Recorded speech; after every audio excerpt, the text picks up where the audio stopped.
All right, welcome back. This is like 2 days later for us. I mean, in the real world, you have no idea. You're not supposed to tell them. You know what? I'm sorry. I'm new at this. But yes, welcome to Prop Talk from the PMG. I'm here with Mikey Trudel, as usual. And today in the room, we have Matt Cavaliero. What do you prefer there? I guess I've always done Matt. Right? Yeah. Not on your IMDb, though, because our technical director here today, we were looking you up ahead of time, and we were like, oh, it's just going to be Matt. I think it's Matthew on IMDb. It's on Matthew. IMDb. Well, who the heck knows what's on IMDb? With IMDb, I know it's a crapshoot, as we always say. So, again, if I refer to stuff on here and it's wrong, just oh, really? Okay. Because, I'm really excited to meet you in person, Matt. You know, we have crossed paths. We have over the last several years on projects. Yep. And stuff. And talked about some stuff. And talked about some stuff, as it were. So yeah. I'm really excited Likewise. to meet you finally. And Likewise.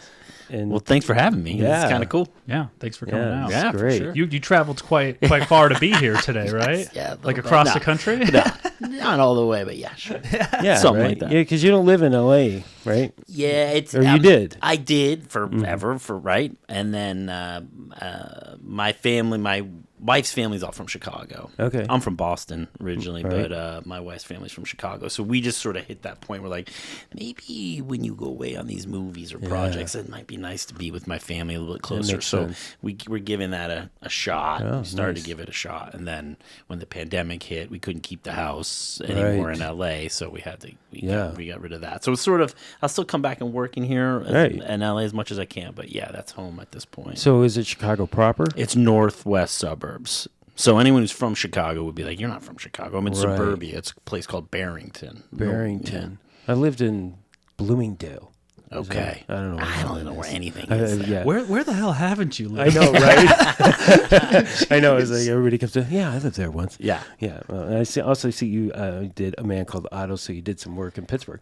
I love Pittsburgh. Isn't Pittsburgh a great town? I am a huge fan of Pittsburgh. That's like the fifth show or sixth time I've been to Pittsburgh. Oh, nice. Working. Yeah. That's a lot. It sounds like you could have just stayed in Pittsburgh if you wanted to, huh? I could have, well, and not at the time, because at the time it was they went union, and all the work dried up because it used to be a non-union town. Yeah. Doing work for shooting Pittsburgh for New York. Yeah. Yeah. And then New York came in and organized to send all the work back to New York. Yeah. But then it turned around and came back, which is great. And It's sounding like they're sending more prop masters out there than anything. yeah, well, I don't know how many there's a couple of good. There's a couple good. Yeah. Tom Tommy Garrigan. Garrigan, that's my He's the boy. man. He's the man. Jesse's He's the out man. there too. I don't think he's mastering yet, but this is a great. I'm really a fan of the city. And again, as I said, the crew is deep there because of George Romero. I mean, they've been making movies in Pittsburgh since the 60s. Yeah. So, yeah, So it's it's just a cool town. The It way it's is. set up, it's like really easy to work in and live in. It's got a lot of culture, yeah. a lot of and energy. If you're there in the summer, that's the best. Oh, it's Yeah. fantastic. Chicago's not too far from it either. No, Yeah. it's not too far. I didn't know that was your hometown, Pittsburgh. It's not my hometown, but I worked there for 7 years. I started in industry in Dallas and then went to Pittsburgh. Yeah. Did 7 great years in Pittsburgh before coming here, and then I've been here ever since. Yeah, So. yeah, it sucks you in here, doesn't it? Yeah, I mean, I've always wanted to go back, and I've never had a chance to go back. I haven't been back to Pittsburgh since '95. You haven't got Isn't that got a crazy? call for Yeah. a job there. I every time I have, it hasn't worked out. It's funny because I always say that about Boston. Like I can't Right? get You a wanna go movie in home. Boston. Yeah.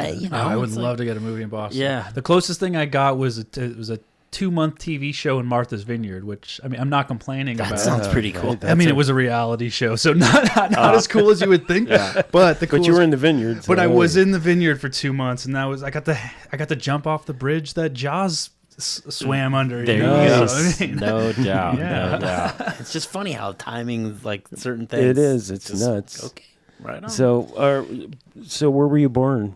Where were you from originally? I'm from the Northeast. I was born in Connecticut. My family grew up Connecticut. north of New York and Connecticut, Stamford, Connecticut. Okay, So that's where great. our whole family was. Nice. But then we went to Boston. So I spent Boston, my kindergarten through high school was all Right. Boston. Nice. Yeah, It's good. It's a great town. Boston's like one of my, right. my favorite. I'm partial, but Yeah, of course. it's a great town. Just can't get a job there. Yeah. Did you go through high school and everything and graduate there? Yep. Yeah. Public high school, Wellesley High School. Yeah. Yep. And there's some good Hollywood talent from Wellesley High School too. There's a couple writers, Okay. Oh, yeah? actors. Yeah. Were you involved in film and television? Absolutely. Yeah. Absolutely. Well, not too much film and television, but I don't know, video production. I guess. The The theater group, and then the set design stuff. We got all into all that stuff. Tried to walk the line of being a geek and hanging with everybody.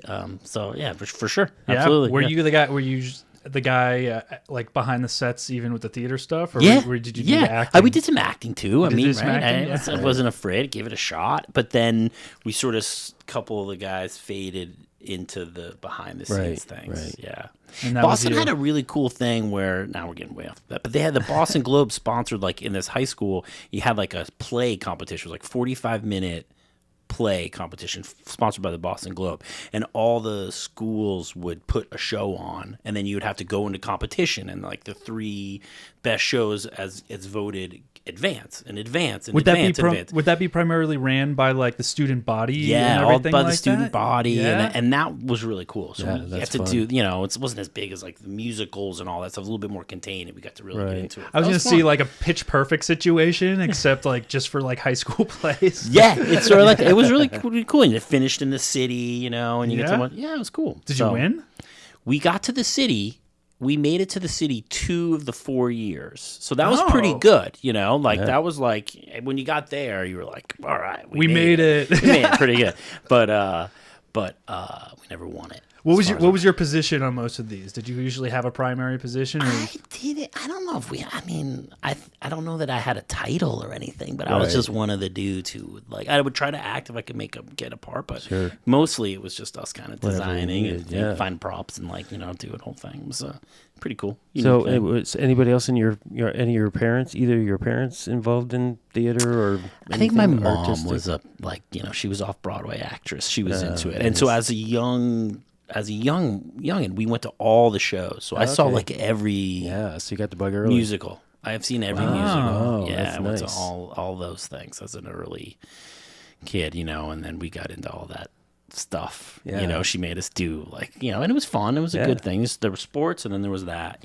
That's what we did. We did both those things. So. And you have brothers and sisters? Yeah, I'm the oldest of 3. Wow. Boy, girl. Okay. And anybody else following? No, not yet. They both. Everyone lives in Colorado now. My whole family moved to Colorado. Wow. Smart. Yep. Yeah, it's not bad. It's not bad. It's not bad. I wish there was an industry there so bad. Yeah, we were talking. We should kickstart that. Yeah, right. Exactly. It's right in the middle of everything, right? Come on. Yeah, I know. Yeah, exactly. It is. It's a hub. The new hub. Yeah. Wow, that's fantastic. And so, how did you make it out to L.A.? Oh, L.A. Well, when I went to school in upstate New York, Ithaca To film College. school? Film school, Ithaca College. Ithaca, the Mongolian Embassy. Yeah, the Roy H. Park School of Communications. Okay, great. Yeah, and they had like a film program, so we did that. And so then I left. Was that known as a prestigious film school? It was known as a pretty good Yeah. film school. Yeah, I mean, I didn't apply to USC. I didn't apply to NYU. I wasn't interested in those sort of. I wanted a little bit more smaller environment than the city. But it was good. I mean, if I didn't make it out of that school, it was my fault. It wasn't the school's fault. It had all the resources. It had all the equipment, had the gear, had the editing, had film, the whole deal. But then I went to New York, and I worked in Manhattan for about 3 years, cutting my teeth and just sleeping on people's couches, and then getting an apartment, and just kind of going in through PAing, and then I would I saw that. art department, like commercials and stuff like that. Were you unsure of what you wanted to do? I was a little unsure. Yeah. I was a little unsure. I mean, I think when I came out of film school, I was like, okay, cool, let's go. But I could You're going to direct some shit. Right? Well, I mean, I could tell that, wasn't so sure that I was going to sacrifice my whole life to direct. Like, you know, if there wasn't a story inside of me that consumed me that much. Right. But then I did notice when I was early on, and I think being a PA is a good idea for anybody who's interested in the business, is like, get in there and like, you get exposed to everybody for better or for worse. Right. Get abused. You know, get abused, go get coffees, go sit in a, I mean, I remember sitting in a parking lot. Now there's security. I was sitting in a parking lot watching cars sometimes, you know, driving vans, like doing all that stuff. So I think it was good. And then I just sort of noticed, boy, I like that art department thing. Yeah. I like the prop guys. Like the prop department, boy, they're there. They got to talk to the director. They got to talk to the actors. Yes. They got to talk to lighting. Everybody. So I sort of got into that. I sort of saw that. I was like, But then, you know, you got to live. So I was PAing to make the rent. Right. And then I would try to like go to the guys. Hey, you know, if you need any prop people, and then, you know, on the weekend, this weekend I'm doing a music video shoot or something like that. Right. So that's what I would do. I cut, you know, like run smokers, you know, non-union stuff, and like in New York, trying to breathe, trying to live, and I did this movie called The Horse Whisperer. Oh right, I remember that. Yeah. So The Horse Whisperer was kind of unique. It started in New York City. And it went to upstate New York, did a little bit in New York, but it was really an L.A. movie because the bulk of it was in Montana. I see. And so I started doing the stuff in New York, and I was just a PA on that. And I said, well, I want to go to Montana. And they're like, you're not going to Montana. I want to take in a PA to Montana. Sorry. And I said, well, what if I get myself to Montana? Yeah. And so I got myself to Montana. There was a girl on that movie too. Oh, that did. That helped. That helped. And she was awesome. She was fantastic. And she was like, well, if you do come to Montana, you can stay with me. She was being put up. Oh, sweet. Yeah. So I was like, ooh, okay. There was also like the PA house, right? Like that the AD was like, well, I'm going to use my money to try to get a big thing. So I went for it. Right. And so then when I was there, I was just like knocking on the prop guy's door every day. The art department, whatever you need. Let me blah, blah, blah, blah. And Ellen Freund was the prop master. All right, great. And John Hutman was the production designer. Okay. So 2 gems of the business, masters, you know, big time, high level. So I just was like, boop, boop, boop. Hey man, just anytime they turned around, I was right there trying to learn what I could, try to, you know, get there. And then, you know, John Hutman did say, as we were winding up, so if you ever get to LA, you know, give me a call. I'll get you some work. Nice. And so then the girl was from LA, and then I was like, another incentive. Okay, all right. So I was like, let's go. And the cool thing about something like that was when I got to LA, I was a prop guy. Oh, yeah. Or I was an art department person. Yeah. I wasn't a PA. If it was such a big prop master, like, I don't know, like, what year was this? Was this 98? So it's like 97, coming 98? through, because they can invite you. I can't imagine, like, I would want to help a PA as much as I can, but how do you get them a job? You're not some non-union kid that's just coming out. You know what I mean? It's like, I feel like I can't help any non-union person at this point. Yeah, you could. Could I? Sure, absolutely. There's enough. I mean, depending on. It's all timing, right? Like you're busy, you're not going to, but you know, I'm sure there's some kind of sketchy valley show that there's you're some like, non-union thing, or some dude's like, hey, can you help me? You're like, no, but actually I have a guy or a girl who you could kick him to a lot of the shows and that's what I did, you know, like, you know, I was there. I was like an on-set dresser on a softcore porn. Nice. Like, okay. Who gives a shit if the dresser is in the right spot? You know, that's fair. That's fair. Yeah. So there's stuff like that. So. Yeah. Yeah, that's fantastic. And so then, I noticed that you didn't seem to work for a lot of other property masters before you started mastering. Is that right? It's kind of true. Yeah. You know, I tried to, and there's some. I don't know. I haven't looked at the IMDb, but I don't know what's held up on. It looks like you set dressed a show called Charades. That might have been one of those softcore. That might have been a pretty ugly situation. I could have been there, yeah, for sure. Yeah, but there is some people that there was Ellen, obviously. Yeah, I tried to work with Ellen if she would have me, and she did a couple of times, which was great. And then there was a couple couple small things that I would help. Probably wasn't even paid for, you know. Right. And then again, there's music videos in there, and there's commercials in there where, you know, I'm learning what I can. But you know, one of the first sort of John's brother Mark Hutman is also a production designer. People who are listening to this probably work with Mark. He's awesome, super great dude. And so he was sort of coming up as well. So I got in with him a little bit. But in a pilot that we did, it was called G versus E, or Good versus Evil on the USA or I think it started on the Sci-Fi Network. Wow. But we did that pilot. I see. And so the pilot got picked up and it got struck.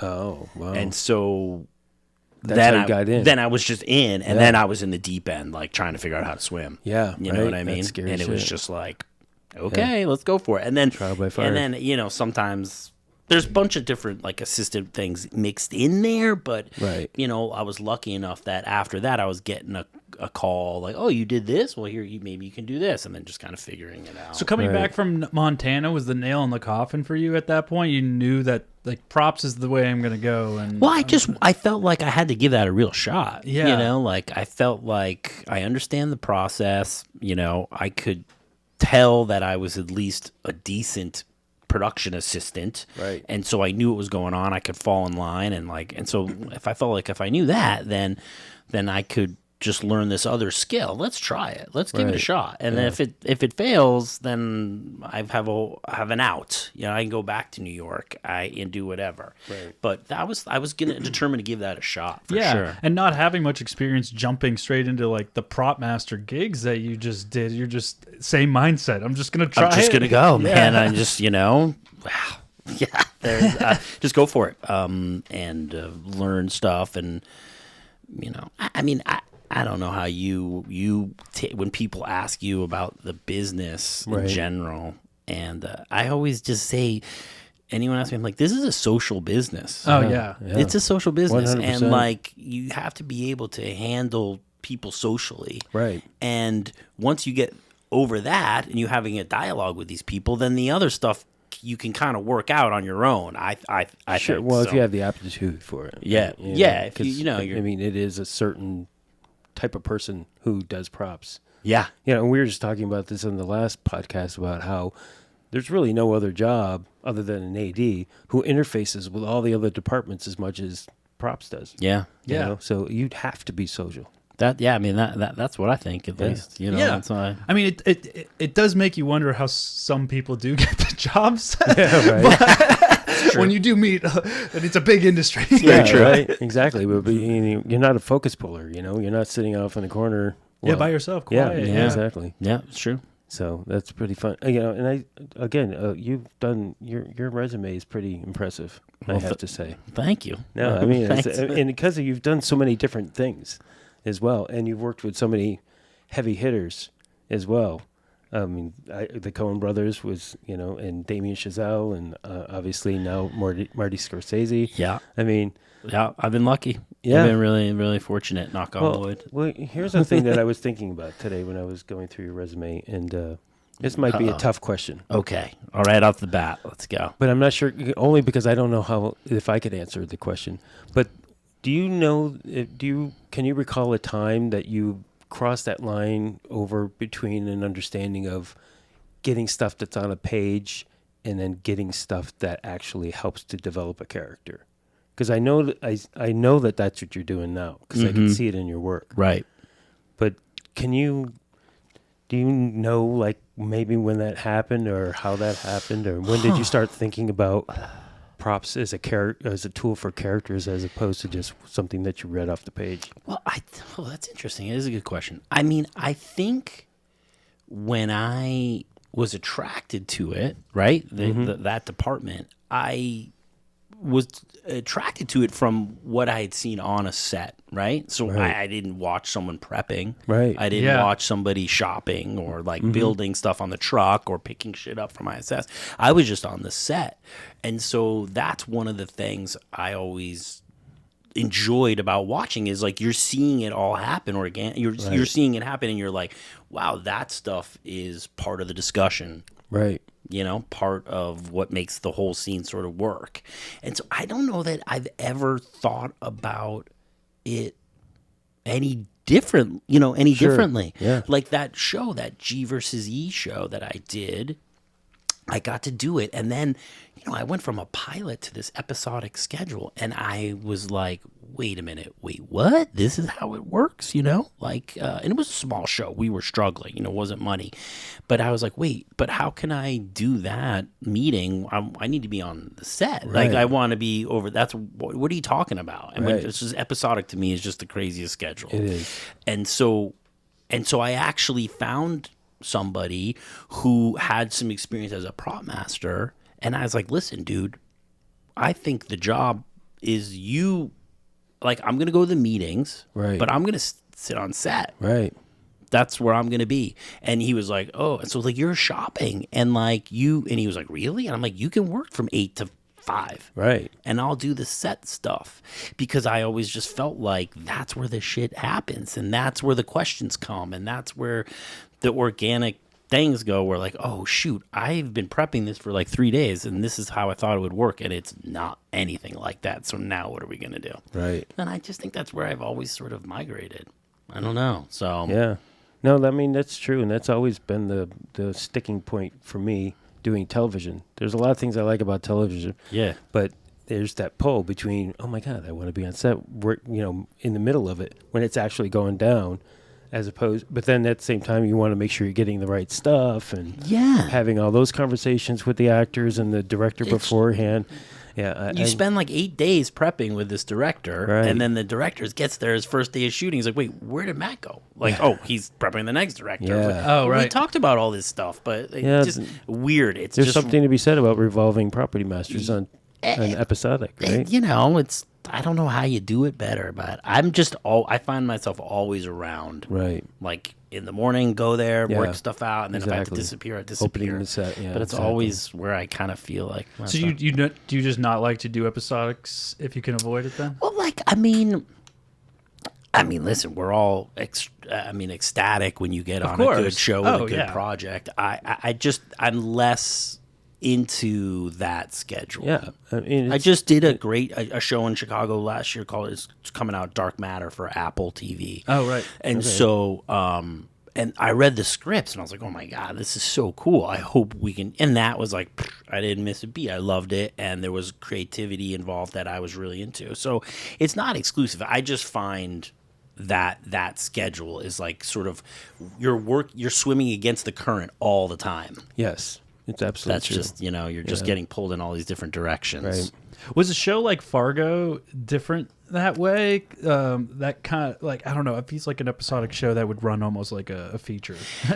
So I think, and I am not saying this because I worked on the show, right? Okay, because I worked on the show, but when I went and had the meeting for the show, I really think the first 2 seasons of Fargo is like the best television I've ever seen. Like that first season was incredible. Right. And season 2, so it was so put together, so well thought out. That's what it looked like to me. Right. So when that job came to Chicago, and that's a good example, I was like, happened to be in Chicago, and like Warren came into town, and I was like, dude, come on. And I felt like, well, you have to really, and Noah Hawley, the creator, is so specific and so intricate and detailed that, you have no choice but to give it that same emphasis and work. And I mean, working off the coattails of a classic, amazing, cult following movie. That same style and that same, the same undercurrent, is that the right word? The same sort of like feeling that's moving that thing forward is really, really cool. Right. And I guess, I mean, not a lot of people saw our season 4, but it looked pretty darn good. That's all I have to say. Yeah. Well, and that is the difference now with television as opposed to what it used to be, which is it is more like a 10-hour feature. Yeah. So you can get more into the meat of it as opposed to like, the way it used to be when these episodic TV shows are just cranking them out. It's like a machine. I know. It's true. It is true, but they're harder now too because they expect 10 little movies. Exactly, because now you have these major movie stars, who are now doing television. So it's like you used to have some of those really scenes in TV where I felt like you'd be like, okay, we're in our little zone. Well, even if it was the hospital, all right, we're in the hospital room. Okay, everybody knows what we're doing. Courtroom, everyone knows where we are. So I just don't feel like those exist anymore. Everything is not so much. Everything takes it up a notch. Like, okay, here we go. No, especially we just had Josh Roth on doing Star Wars TV shows. Yeah, Star Wars TV. Yeah, with there's no hospital or whatever. Everything's just on this volume LED screen. It's like, okay, that's crazy. No, it is crazy. I mean, but it was really nice to hear that he got all 8 scripts before they started. I know. So it is like doing an 8-hour movie at that point. Because you know what's coming down. You know it's coming. Yeah. I like it. Do you like it that way, or do you like? Yeah, absolutely, man. Do you like getting all the reading material ahead of time? No, well, some people are like. No, I like getting script changes overnight. Fair. But it was more like. Some people are like, well, it's just too distracting. Like, maybe we do like three and 3. Like, I don't want to think about that down there. I got to focus here. But. Well, if like the solid episodics, I mean, what was it? Because your Sopranos is kind of what made this, and The Wire is what this. But they're so in depth. They're long, extended movies, like you're 100%. Saying. So, like, I feel like. There's something that's going to happen in almost all those TV shows that happens episode 8 prop-wise that's going to directly affect and be related to what happens or the way you develop it in episode 1. You know what I mean? 100%. So it's like you need to especially shows like Fargo, in my opinion, right. Like other shows that have that. Like they didn't just stumble into it. It's planned. Like we're trying to make sure we plan that all the way through. Exactly. So, for sure. I mean, for sure. I really feel for writers when it comes to television. I mean, for what we do, it's difficult, but having to crank out an episode every week, that's... And same like idea for a writer too, right? Like you're in the writer's room, you guys brainstorm it, and then you write the episode, and then maybe it's your episode, so you go sit on set. Well, there's still the writer's room going on. There's all that other stuff going on, and it's like, wait a minute, what about I'm missing all that stuff? Yeah, it's that's a weird beast. That's part of the argument for writers, right? And when they say they need more writers in the writer's room, people think, why do they need so many? It's like, well, because they're all getting divvied up amongst episodes, and they have to follow their show. Yeah. Yeah. And there's changes. You want to make changes, right? 100%. I wonder how that's going to work, once they start reducing the number of writers in the room, but... I don't know. Yeah, I know. I think there'll be just quality. I think more shows will start with more scripts. Right. I mean, I don't know how the 22 episode guys will do it, but everything's all these little smaller chunks now. Well, yeah, that's just like, we're not even going to start prepping until we have 8 episodes or 10 or whatever the number is. Yeah, and that's the golden number anymore. And the 22 episodes shows are a thing of the past for the most part. Yeah. Which is crazy. That was like the life. That was I know. They're getting less and less. It's like, I mean, you're lucky if you get 8 episodes in there. And that's tough for us because we have to by the time you get the show up and running, it's over and you got to wrap out. Yeah, we just got a rhythm. And, the other thing it used to be, which was cool too, is like you do, and I did this on a show called The Guardian for 3 years. I think that was the most I ever did. But you did that 22 episodes, right? Right. Then you took a break and you needed a fucking break. Yeah. Nice little hiatus. Oh, I'm sorry. I swear. That's okay. We fucking swear all the time. But you need the break, and then you're coming back, right? Yeah, and so you're like, oh, right on. So now you got the team together. The show is it's the same group. Now these 8 episodes, you could be on a hit show. Yep. But it's like, well, how long do I have to wait for season 2? Like, what happens if I still got to work, and so now season 2 might roll around, and you're like, well, I can't do that now. Yeah, exactly. It's kind of a weird situation. It is a weird situation, and it's not any kind of fun. Yeah, and then the last few years we've had that happen with features, with shutting down for COVID, and because as you know, with Babylon. Right? Oh yeah, because you were on board on Babylon. At one point I was. Yes. Yep. I got to read it. Yeah. And you did a breakdown. Yep, I did a breakdown. Oh yeah, you saw my breakdown. I read your breakdown. How many people got to read and break down that script? Too many. I know, it's amazing. I got the call for Babylon, and it was in the middle of the pandemic. Oh, it was in the middle, right? Well, it was, or it just started, or whatever. Okay. We were in the pandemic, and I read the script, and they're like, "This is we think they're going to be the first thing to do after when we get the pandemic. Okay. And I read the script, and it's like people doing all sorts of stuff with other people, like touching and fighting and screwing. We've all seen it now. And I was like, how are you going to do this movie in the band? That makes zero sense. Like, what are you talking about? With hundreds and hundreds and hundreds of backgrounds. Yeah. Right, all having sex together. Exactly. 1,000. His opening party is like sex everywhere. And Damien, you don't tell Damien, no, you can't do that. Hello. He's just not going to go for it. So it's just like, how are you guys going to actually make that movie? And they couldn't. They had to wait and wait and wait. Yeah. I mean, even without the pandemic, when I read that script, I thought, how are they going to make it? How are they going to make it? This is insane. But they did an amazing job. It was a great film. Did. Gabe Perella did awesome. Yeah, she killed it for sure. It almost killed her, but she did it. Don't they all almost kill you now? Almost, yeah, pretty much. I feel like I say that every time. I mean, we're not all doing 3.5 hour long movies. Exactly. But that's what I mean. Even some other stuff that's littler in time still has that scope. Yeah, we're going to talk a lot about Killer Flower Moon too, but that was also a show that you got up and then you went down, right? Yeah, well, I wasn't attached to it before it went down. Oh, okay. I had talked on it. I had met on it, like, before. Mm-hmm. But then I didn't get it for whatever reason. But then I only came on board when it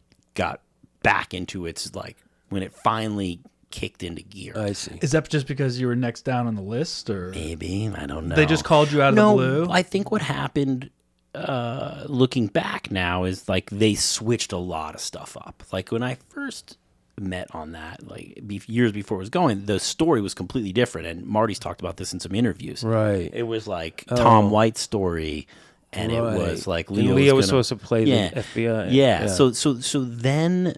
That had a certain like team, and then I'm not sure what happened when it went down, and then they started up again in sort of actually in Oklahoma, right? And then it went down because of the pandemic. And I think when that happened, I think they were like, all right, I'm not sure we have the right team together for whatever. And then they started a new team. And I think they start from scratch. I think so. I mean, I wasn't there the whole time, but I know that a producer team changed. And then once that other producer came in, then I got a call that said, "Hey, I think you might be good for this." So did you have like a prep time going in, or did you jump into a show that was kind of already felt like it was a moving train? Well, I mean, it was later than a lot of the other people. I don't understand. I don't know if you guys find this a lot, but how often shows hire prop people late, and so I don't know why that was. Well, I don't know. How much prep did you end up having? I had plenty of prep,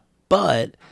Jack Fisk had been on for a chunk of time already. Right. Adam Willis had been on for a chunk of time already. And so on a movie like that, like the research factor is just ginormous. Yeah. So from the moment I got the job or was even talking about it, I was like, oh my God, I'm so behind. Right. I am so behind. But do you remember how many weeks you had ultimately? I don't. I started in January. Right. I started in January, and we started filming in April, March. Okay. The whole thing is just a chunk, a big, huge blur. And was there a property master on beforehand who had done work? I think a little work. Right, but nothing. Yeah, I mean, that's not to say that I don't know what they were doing or anything like that. There was some boxes of stuff they had accumulated, but I think it was early on in their process too. How big is a script for a 3.5 hour movie? It's huge. Is it like like an encyclopedia? 170 pages or something like that. Yeah. Yeah. But I mean, even that movie, like, I mean, I don't know if you guys read the book or not, but anyone ever asked me about leading up before we saw the movie, I'm like, there's just so much story to tell. There is so much story in there, and even like on the page, it doesn't do it justice to how much needed to get told. You know, and it felt that way even after 3.5 hours. No, seriously, it felt like, well, I mean, you could. There's a lot of story that they jammed in 3.5 hours. That we could have. Yeah, exactly. So prepping a Martin Scorsese movie, How do you approach this, and how involved was he from the beginning in prep with you in prop specifically? Because we've seen with a lot of bigger prop masters, it varies wildly. Well, there's a couple questions in there. So like first of all, his group, Marianne is one of his producers, and the research that they had already was incredible. So they have a team of researchers? Yes, okay, they had a team of like researchers that started the thing off, right? And so Marianne and her team, she was like, let me get you linked into the Dropbox. And like the Dropbox is like, oh my God, it'll take me 6 months just to read through everything in the Dropbox. We don't have that kind of time. So you know, that's a credit to him in terms of that group and making sure that everybody realized how important that was. Right. So I'd say from the beginning, he was just massive. The massive that they had, the team that they had, everything they brought to the table. And then once you're in it and there, and you realize all these other things that you need to learn about, right? You know, then he was certainly a part of every step of that. You would have to learn, like whatever it is you're working on, learning, then you bring it to the group, and then we bring it to Marty. I see. You know, and Adam Sumner is his AD. I don't know if you ever work with Adam, but he's the best, the absolute best. So you kind of learn your stuff, whatever the topic was, and then you do it. But so speaking to him about Marty specifically, you know, it wasn't the kind of thing where every day you'd walk into his office, course. right? You know, but there's some things like, all right, let's spend a couple days working on this. Everybody get their ducks in a row, and now let's just say make sure, hey, this is what we think we should do with this. But he was accessible. It wasn't like you have to show up on the day with a billion different things and hope that you have one of them as the right one. No. Well, I mean, that was a really unique movie, right? And so that movie was a period movie, right? So you're studying the period, of course, right? Of course. So we all know that, what that's the culture. Like, right? But then it was the culture. And like, so it was like two things. So it was like learning the period, which was one thing which you can study and you think, but the culture you can't study. There's no like books, there's no videos, there's no anything like that. So that was a whole other dynamic. And even if he was the type of person who was like, don't bother me till the day of, he had to learn what this stuff was too. Right. Do you know what I mean? Yeah, sure. You know? And then the other thing that was really unique about that movie too, I found was that like maybe some other projects you come in and we're going to make the movie about, I don't know what a good example was or is or whatever, the story of some event that happened. People are like, oh my God, yeah, let's do it. This is so exciting. You're coming to our town, you're going to make a movie.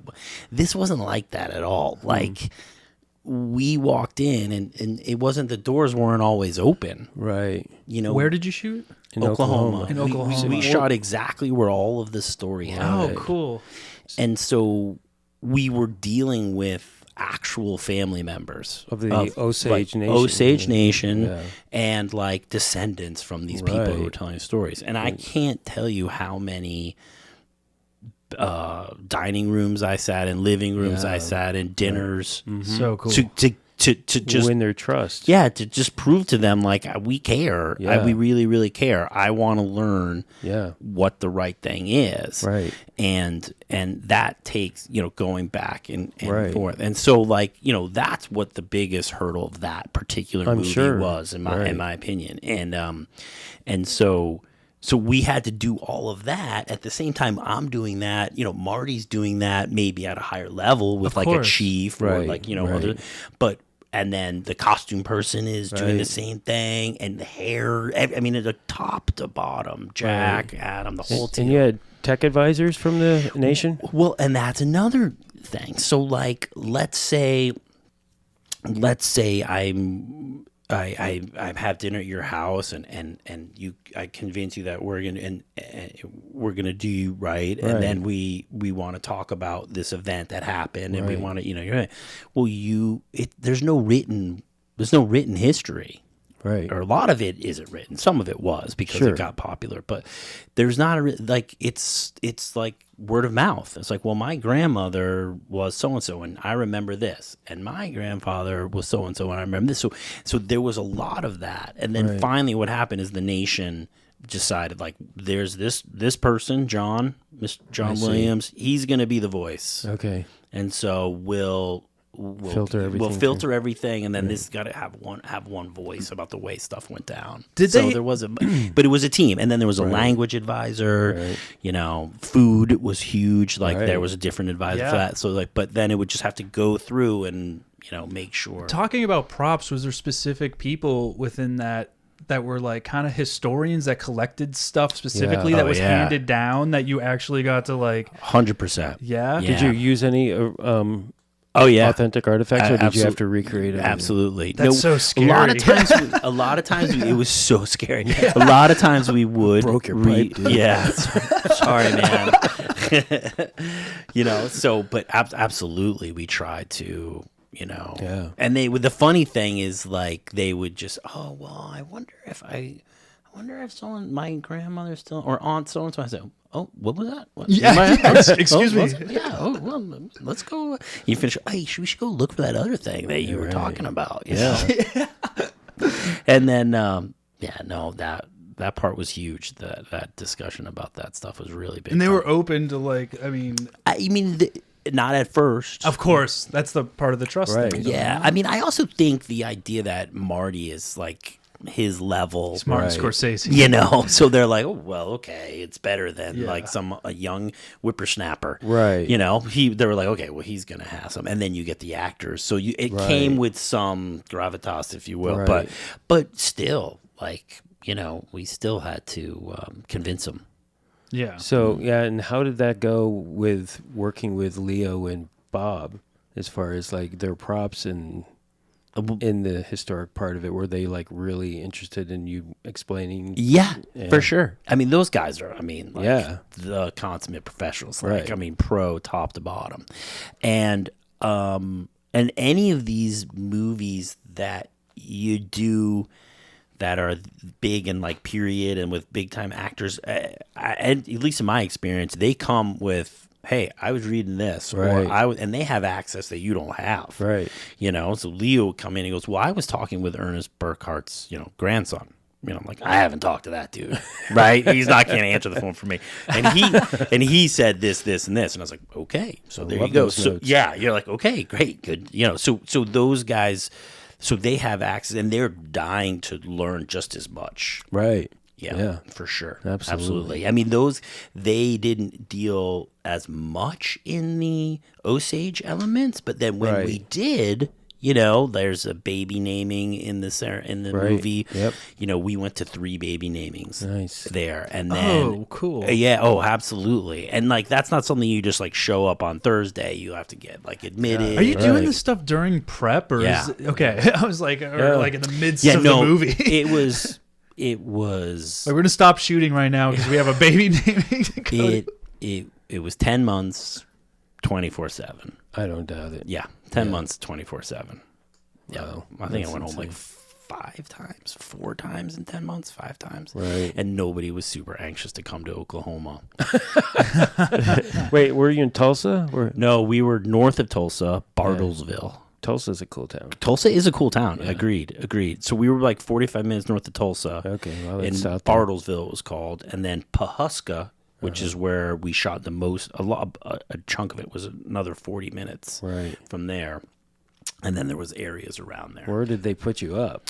They took over like all the hotels in Bartlesville. Oh yeah. We like literally for the whole year. Yeah, for like we took over. You guys gave that town so much money, probably. Yeah. But we probably drove them pretty crazy too. Guaranteed.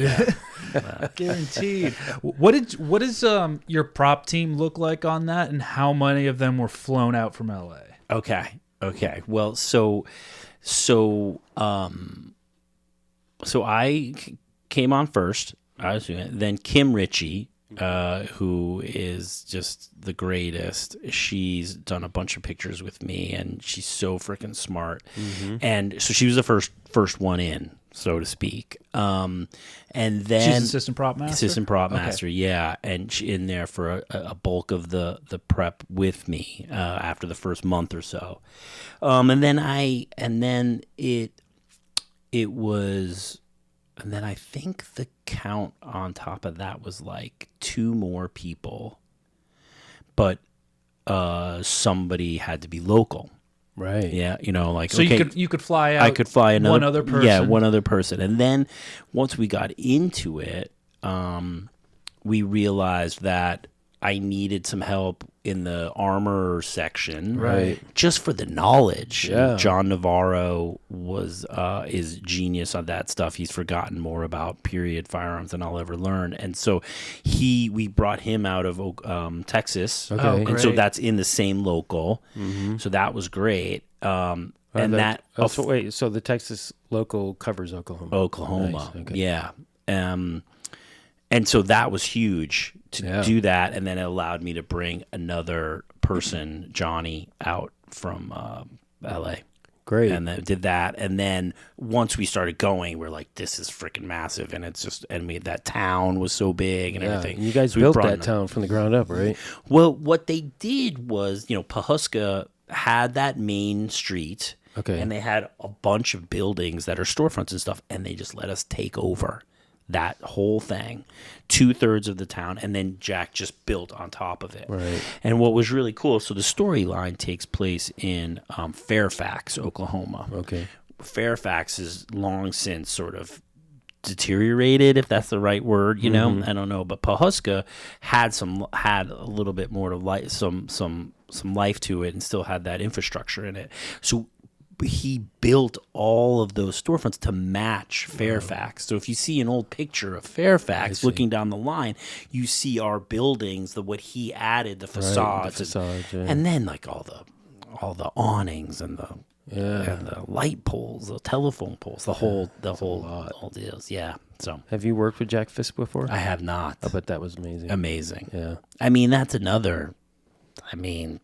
Just a legend. Yeah. And, we would like, if there was a scene in the movie that was about, I don't know, a good example of something like that, it would have been, maybe some of the medical stuff, you'd cram, right? I would cram for 3 days. Sure.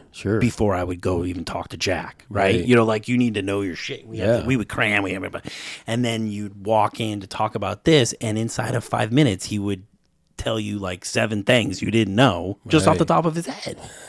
And you've been studying, you're like, oh my God, it's just mind blowing, the knowledge and just the ability to pick out what's critical to the story and to the people and and what's not, and why he wants to do stuff like that. Just amazing. Yeah. That's pretty sweet. And just going back to something, I realized, going a little bit early, because I just think it's amazing that, with Marty and his team, and, we rehearsed a lot. Right. We rehearsed a lot. And sometimes it was on Saturday for something we were shooting Monday, right? But he wanted to know how it was all going to work. Right. So he wasn't the kind of just would show up, get out of his car, land on the set, and be like, okay, what do we have?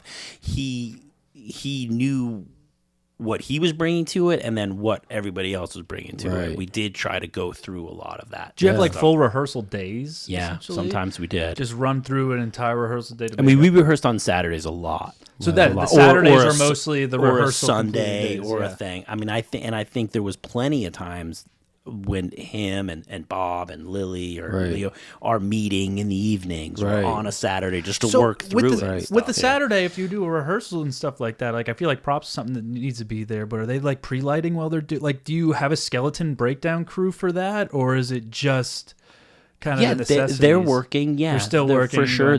Sometimes they're working exterior. Sometimes we're still building sets, dressing sets. Oh, fair. Oh, cool. Sometimes that's all, but that's still part of the. So it'd be okay, and they would say, "Okay, I'm sorry, we're gonna." And a lot of people want that to happen too. They want to know, well, shoot, now we know where the scene's gonna be. Now we know where we can. Oh, yeah. And then I would never for me in prop mastering, I would never let a rehearsal happen with an actor or a director and not be there. Right. You know, like even if I'm hiding, I'm going to be there. Right outside the door. Yeah. Yeah. So, yeah.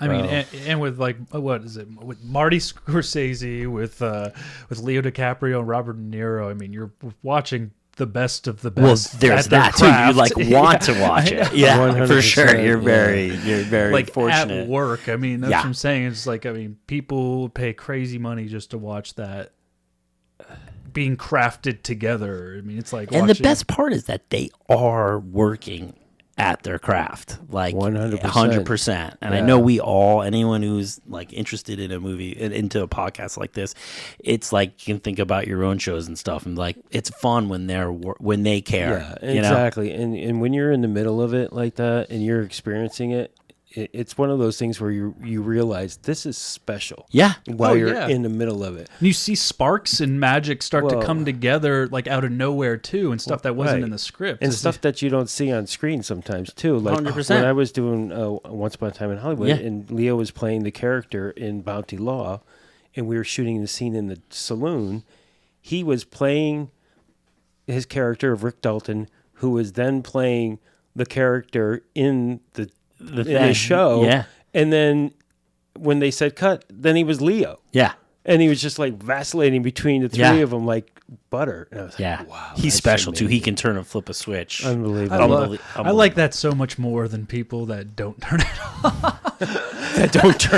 I do not like the actors that don't turn it off. or the people that are annoyed with you, and you're like asking them a question about their prop or their work in the scene. Come on, dude, I'm trying to we gotta work together. Here to help you. I'm making it harder for you to do your job. Let me just make it seamless, but so that's amazing. So I know this is just such a stupid segue, but I have to do it. There it is. It's just because who I am. So did Jack Fisk ever bring his daughter Skylar out? She's a amazing musician. If you've ever listened to Skylar Fisk, I don't know that I remember meeting Skylar. All right, I'll just have to. There's amazing musicians in that movie, like amazing, like Jason Isbell, right? Oh my God, Jason Isbell is like one of the male leads. Bill Smith. Right. Then now I'm not going to remember any of their other Sturgill Simpson. Oh right, that's right. Sturgill's in it. Yeah. Sturgill's in it. Then like there's a part where the old guy in Fairfax is explaining how one of the kidnapping took place. He's like this huge harmonica guy was like huge. People were like blown away that guy. There's a couple other. I mean, it's just like a huge musical scene there. It was really. Yeah, I know. I was blown away when I saw Jason Isbell. I'm nudging my wife. I'm like, that guy looks just like Jason Isbell. I had to look it up on my phone in the theater. I'm like, oh my God, it's him. I was just talking about this the other night. Like that scene where his character and Leo are in like a house, and they're like the sisters are in the other room talking, and they're kind of going at it a little bit. Right. I don't know if you remember that scene. Yeah. And he's like, and he's giving attitude and stuff. And so later on that night, he had to do another scene. Everyone had gone, so I was like taking off his stuff and giving him new stuff. And I was like, "How you doing, buddy?" He's like, "That was." And he goes, "Dude, that was awesome." Right? I mean, talk about that was amazing. He was just really cool. Like, workshop. Yeah, he had to go head to head with Leo, and it was great. It was a great he did scene. A good job. I was really impressed. And I often wondered too. Like, I wonder if there was the strike killed a little bit of that promotion with those guys. If that was part of the deal, I don't know. Because like I'm not quite sure why those people were chosen to be. I was wondering that too. It's like who brought in Jason Isbell? Yeah, they did great, but who knows why? I mean, he's got a great look. Yeah, I mean, his look is perfect for the time. Yeah, but I wonder if they were also hoping that he would then be like, go out and promote it as well, but they lost all of that because of the strike. Lost all of that. Yeah. Is it still performing well? How's the box office doing? I haven't looked. I mean, I think it did pretty good. I don't think anyone thought it was gonna, pull $500 million like some of the other movies did this summer. Yeah. But I think it was doing pretty good. Yeah. So I haven't looked. We were talking like, hey, let's do another wave now that you have all the actors. Yeah. I'm sure Lily, I would love to just see some press with her of talking about the movie. Got to see none of that. She was incredible. Yeah, she was incredible. And so understated. Yeah, and her connection and knowledge was mind-blowing, really. When you were interviewing for this, did you have to interview with Martin Scorsese or? No, well, I interviewed with Jack. I interviewed with the producer and with Jack, and we had a Zoom and everything, and we talked about it. And then I had Jack was the producer or production designer. Oh, he's the production designer. Yeah, gotcha. And then I had to go through Marty. Then they had to get me over the Marty hump. So it's like their good word, essentially. I think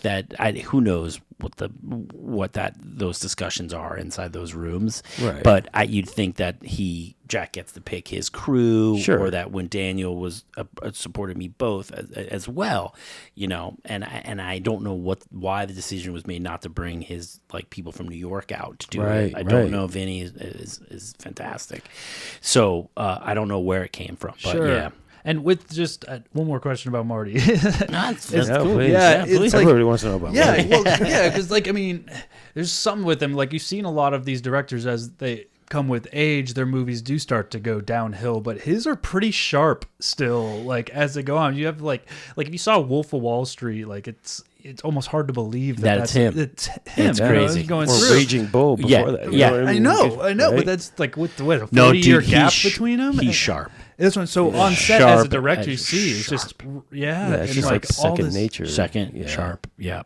I mean, he's able to. I mean, they're able to protect him in terms of not wasting his time because he is who he is, of course. And because he is who he is, we don't have to. I don't think have to bite off more than we can chew on a day-to-day basis. There's been so many of these projects where you're like, we're doing all this today and another scene, so we're able. That helps the process, but he is freaking sharp, man. Yeah. Yeah. So when you better have your game ready. Yeah. Mean, it's the best of the best. You have to be. I mean, that's the motivation that I think will get you there. It's that's why you don't sleep. Is because that's it. The fear. You don't want to ever. The fear. The fear of disappointing Martin. Yeah, I didn't need an alarm clock that whole movie. No, I didn't sleep. It's like you're not even afraid of dropping the ball. You're afraid of dropping a pebble. Just to be anything that takes. I mean, I feel you guys know too. I feel like props are one of those things where it's just expected. It has to work all the time. We're not giving you any of that. It just has to happen. But that felt that times like 1,000 just on that level. Right. But did you have anything like a show and tell? Yes, absolutely. No, 100%. Yep. Okay. Yep. With Marty. With Marty. Okay. Yeah, a couple. But again, we didn't do a page turn of the whole script, right? You would take your sections. It's 180 pages. Yeah, that's right. Yeah. And then like I was saying, like the baby naming is a really good example. So we went to a couple local Osage Nation baby namings, and we were sat and watched and learned as much as we could, just absorb all we could. And then we would go and we would rehearse our own baby naming on our group, right? Just our group. And then we would pick the things that we thought worked the best for that in that environment.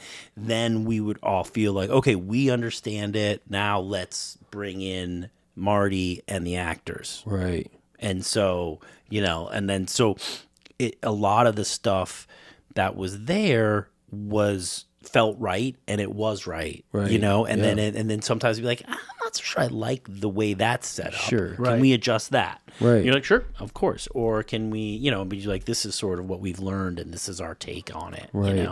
And I'm assuming that in going to a baby naming ceremony wasn't something that you were allowed to videotape. Right. Yeah. No, it's just not going to happen. No. Yeah. Well, I mean, some of it, I guess maybe some people could. You could do it. The dances, you can't videotape the dances. But mostly now you just want to absorb. I'm also one of those people, even with my kids and stuff, I hate video. I don't video anything. I just watch it. Yeah, yeah. So I'm not, I just want to watch it so that I can remember how it was. Yeah. I'm terrible at that. 100%. If 100%. I go someplace without my wife to the kids, she's like, well, did you videotape it? I want to see. Oh, no, sorry. I know. I'm seeing all these videos of people at the Sphere, No, concerts is one thing. It's like you see a billion screens. And there's all these people looking at the sphere through their phone. It's like, dude, you're in the sphere. In there. Like, there's no way it'll ever translate the same way. There's no way. Exactly. Just go absorb it. I know. Yeah. That's amazing. It's ridiculous. On a show like that, how does rap feel? Like, when you finally rap is like the greatest feeling on any show, right? I mean, that is the best feeling. That is the best feeling. You're on cloud 9. Did you just cry for like an hour? God. I really Seriously, did. I really did. Yeah, I don't doubt it because it is so much pressure. And when you're in the middle of it, you don't even really realize it until it's over. Sometimes. You're just like, oh, can I make it there? Can we make it there? You know, can we make? Yeah, the best, and that was really special because, like I said, like breaking through the barrier's not the right word, but breaking into and being welcomed into the Osage Nation was like huge. A huge thing. And then all of the nation, they're actors throughout the film, the background, the critical actors.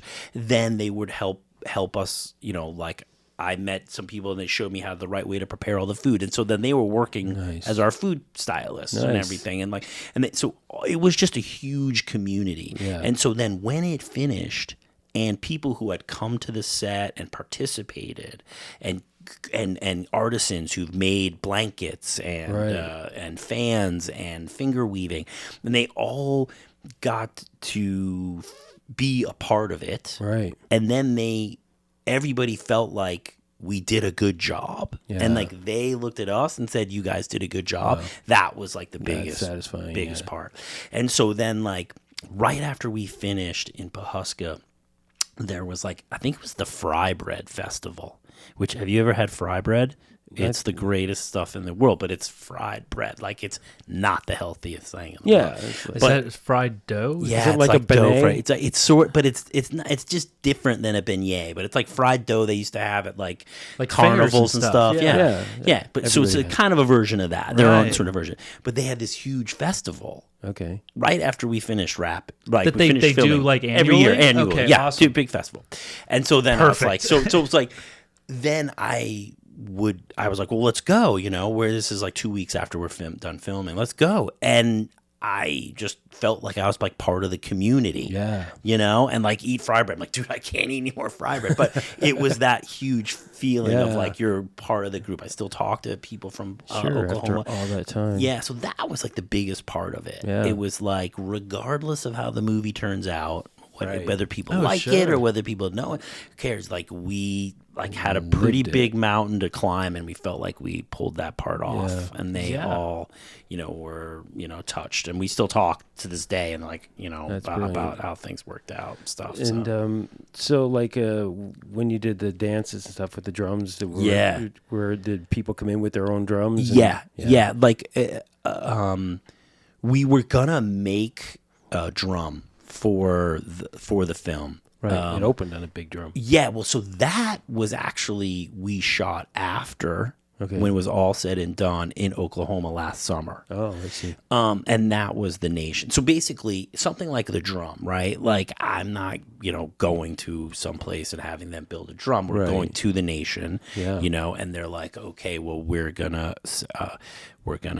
there's a special buffalo in that nation that we're gonna use this hide to do this drum because it has this meaning and this importance and stuff. So that type of stuff, you are sort of steering and like just helping. You're not, you know, trying to stay out of the way. Yeah, you're trying to stay out of the way. You're not procuring that particular stuff, but you're talking to you know, and that stuff and making that happen. There's a bunch of that in the film that, like, if we were in, because I remember at one point I was talking and we were they were going to go to New Mexico. And like to be in a different place, it would have just been a completely different film. Right, and you know, there's so much of that stuff that, like, you know, they want to play that game Shinny, and there's like no one knows what it is, but people know how to carve the right wood, and we had to find them. You know, that stuff was because we were in that environment. It really paid off, I think. And the reservations right there. Yeah, and the whole reservation. So all those producers out there that are just checking the number of the rebate, going to Atlanta or going to wherever you're going to go. Like, sometimes you really need to utilize the environment. Yeah, especially something like that. Yeah, just, you know, historic. You can't, there's no way you can put a price tag or even describe the level, because it's top to bottom. Right, and it translates when you watch the film. You hope it does, right? It does. You really hope it does. How much did you actually have to manufacture, like, from back here in town? From back here in town, not that much, honestly. Yeah? I mean, most of it you could do out in Oklahoma? Well, I mean, there was the hero prop world elements. Of course. Right. Like a lot of the medical stuff that I had to find the real stuff. And then, okay, how are we going to make this work for a movie? We need 6 of those. Well, you know, we all do the eBay thing and all the different things and all the. I mean, I went to every antique market in Oklahoma, Missouri, Kansas. Right. Like, you know, we went all to Kansas City. We went up north, everywhere we could go to find stuff. And then you take something. Okay, well, that's not going to work. So let's reconfigure that. Right. But it wasn't a ton of manufacturing stuff. Cool. It wasn't a ton. Yeah. Some retractable needles. A couple retractable needles. Yeah. And Leo. I was wondering about that. You've worked with Leo, right? Yeah. He's amazing. But he's rough. Well, you know, he's making it up as he goes sometimes. Sometimes. Too. Yep. Yeah. It's brilliant. No. That scene where I think that this stuff's okay to talk about. It's movie's out. That scene where they're like gambling. Right. They're like, they just robbed a grave, or like robbed those people at gunpoint, and then they're gambling.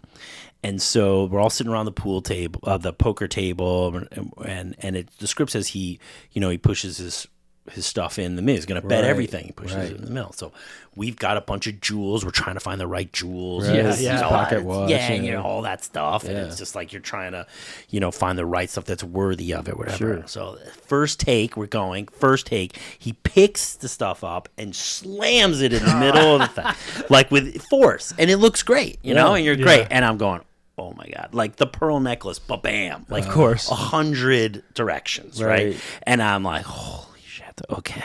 Now, do I have of those? Do I have a double? Yes, but I mean, like, I watched that. Like, I need 30, right? I don't need a double. It's like, oh my God. So they, you know, and so we're piecing it together. We're gluing. We're like taking everything we can. Like, you got the line going, the whole thing, right? At the same time as we're doing drinks and smokes and the whole 9 yards. Yeah. And then, you know, we're like working on our last shot or something, I think, and we're finally like we're down to slim pickings now, right? Yeah. You know, like it's just like, and Leo looks at me and goes, I guess I should have just pushed it across the table. I was like, yeah, well, you know, maybe, but he's awesome. He was just awesome, but he's rough on stuff. So no, I know, but you know, it doesn't matter because you just want to make it work for him because you know whatever he's doing is brilliant. Yeah. It's like when he trashed the trailer and Once Upon a Time in Hollywood, that was not scripted. Yeah, was it? It was just like, it was like, okay. Yep, here we go.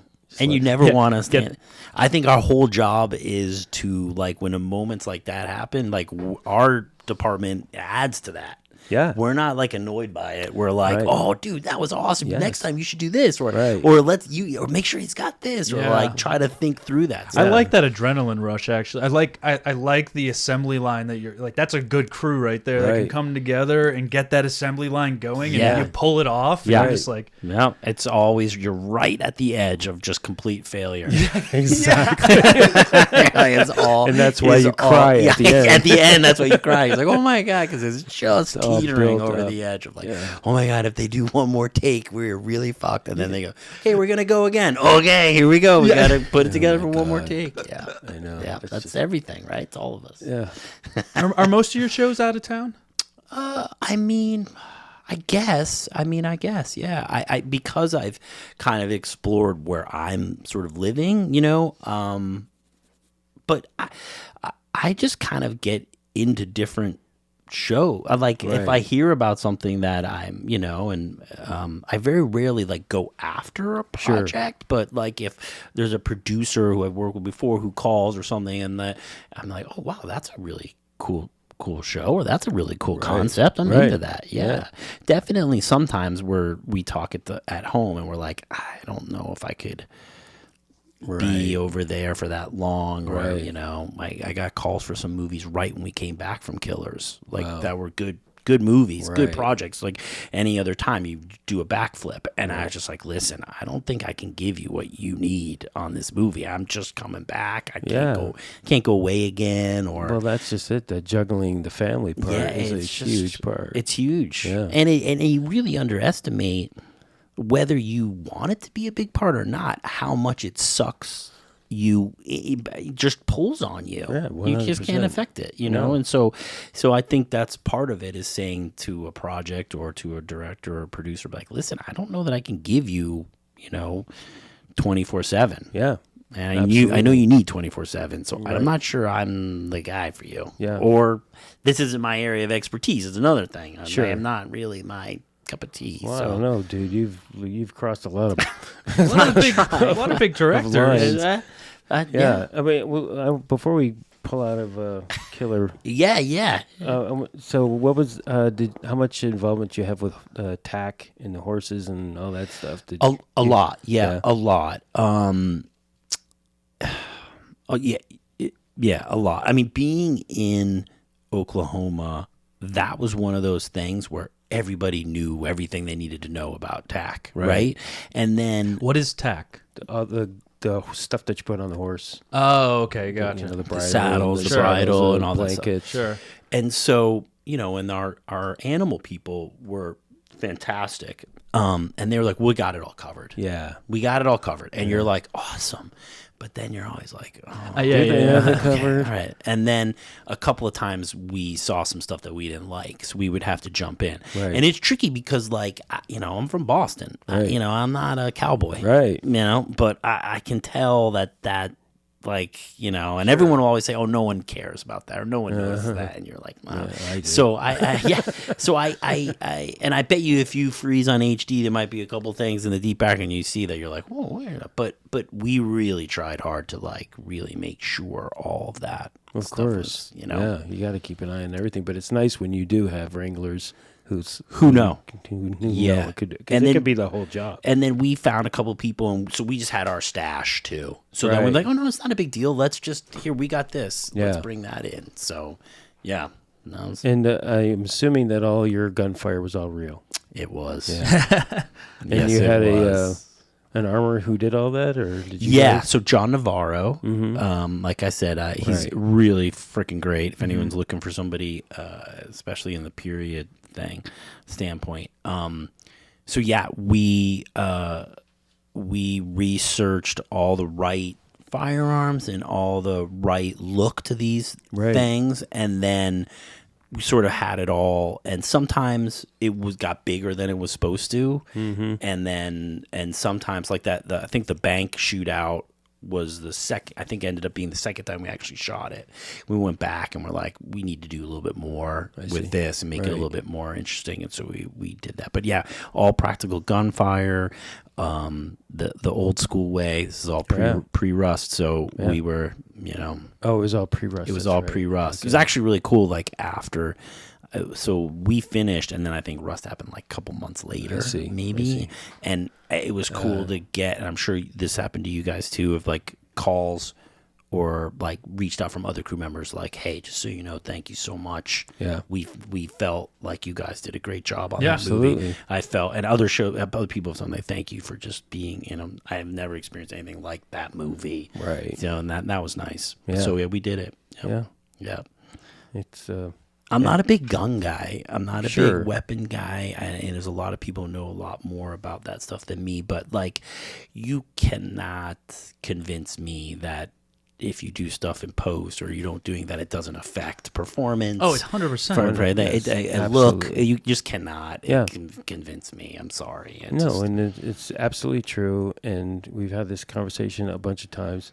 There's no reason in the world why we can't continue to do it safely, because we have for a very long time. Yeah, it's just a shame that one. Well, everything that could have gone wrong, every protocol that could have been ignored were. Yeah. So. Yeah, and it's just a shame that now it's affecting everybody after the fact. Yeah, well, I mean, it's a shame that people lost their lives as well, but and then the trickle down effect to all of us has just been rough. No, right? Yeah, we just have to. I mean, it kind of turned on. Like, I feel like real blank firing is not going to happen unless like prop masters start fight for it on our sets. You know what I mean? Like, I feel like it doesn't happen unless there's some super convincing. A lot of legislation that's out there to try to stop it completely. So is it just California though, or it's not? No, but again, there are good people fighting the good fight. Yeah, so. And it's just at a studio level now a lot. Yes, and absolutely. And you need these directors. I think it's really going to come down to the actors and the directors to say, whoa, I need. Right. We need this for the performance. We need this for the movie. You know, the same way now. I think an actor might be like, I don't feel comfortable. We're not going to do any of that stuff. Right. And they have that right as well. Sure. But yeah, I think that's where the fight's going to really be, is these people to push back on the studio. So no, this is why it's necessary. Absolutely. And not everyone's going to be able to do that, which is what makes the whole thing a drag. Sure. Absolutely. So. Suburbicon. yeah.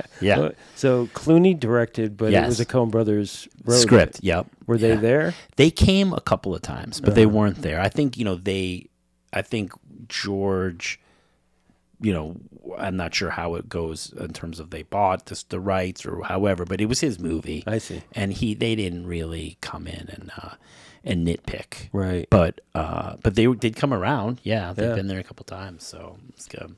Was he into like wanting to like be very involved with the props? A lot of actors on actor directed flicks I've noticed are very just actor involved, and everything else is just do your job. I mean, I think his focus was the cast, of course, but no, he was awesome. Yeah, I would, if anyone gets a chance out there to work with George as a director, freaking grab it.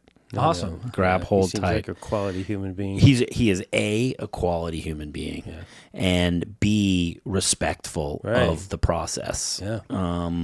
And so he was just fantastic with that in terms of and that was a cool movie because it was period, but it was that weird Coen stylized element. Yes. And so he was like, yeah, but I have this in my head that it should be like this. I'm seeing it like that. Like, okay, cool. Let's do that. Okay, great. So no, he was right in the thick of it. Oh, nice. Just aces. Yeah. Aces. Seems like it. Yeah, definitely. And he, on Halloween.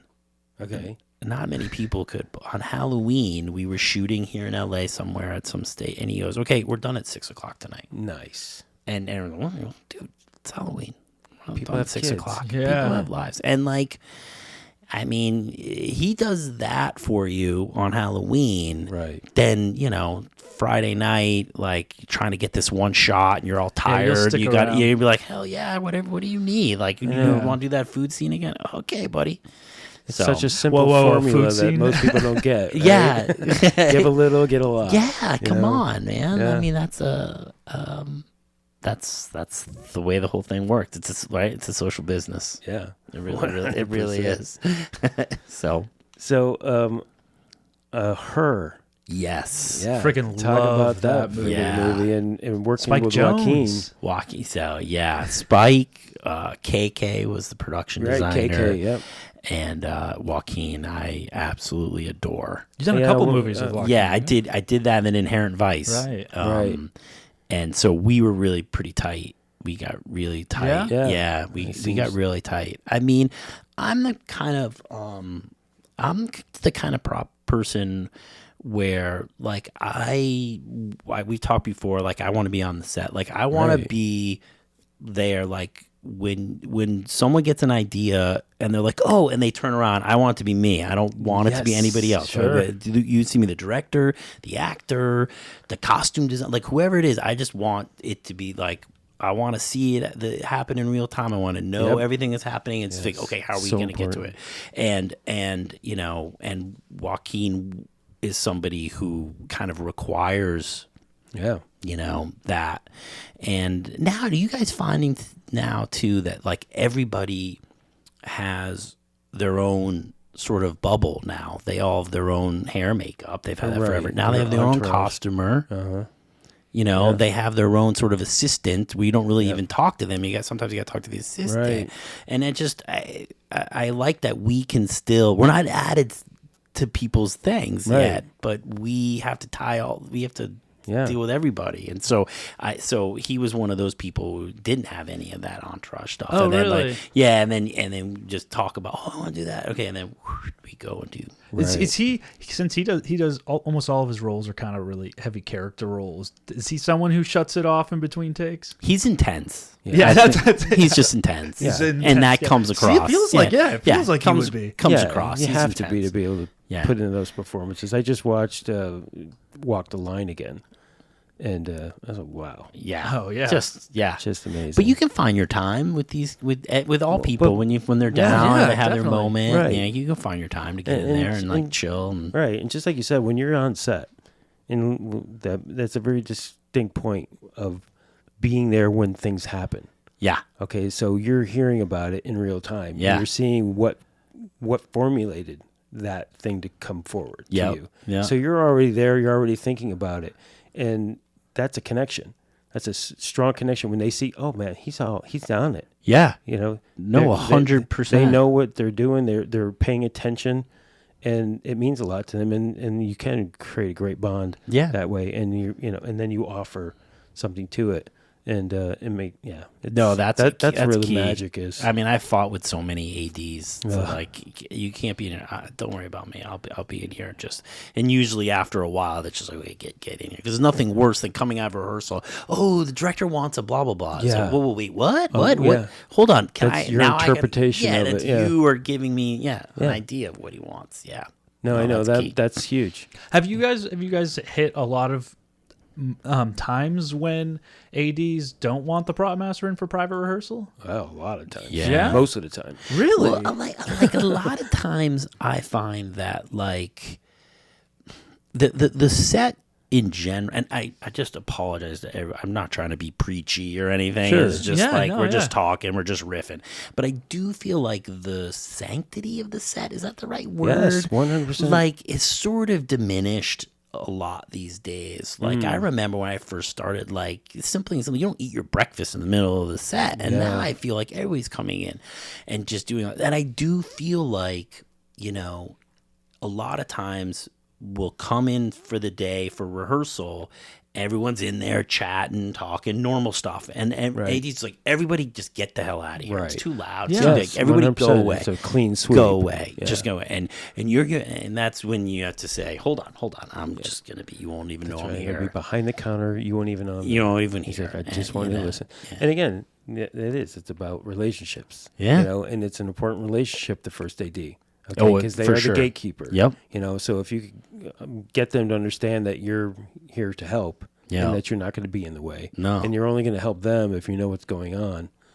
You could pretty much make it happen. Yeah. And they have to realize that there's some people on a crew that help their life. Yeah, 100%. And I think props can like derail and then help, for sure. So yeah, well, that's why I often find myself saying to ADs, "Let me help you. Wait, help me help you." Yeah, yes, right. That's it. Yeah. Okay, because seriously, and again, once they get that, then you're golden too, because they know that you're an ally. Yeah, and you're going to help keep things moving. Yeah, same thing like when you want to find out what's happening next, when you're going next. It's like, dude, you telling me this means I'm going to be ready when you're ready to go. Yeah. So, yeah.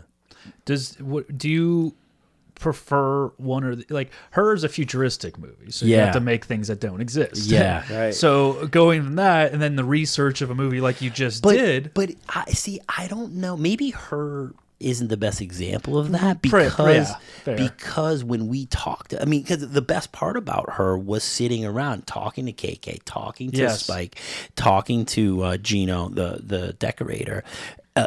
Like, what is this? What should this world be? Yeah. Like, why? And so we, the mentality of that was that the future, everything's gone all the way around, and we're ending back up where with natural materials, and with those were the colors, and like that was where it all came from.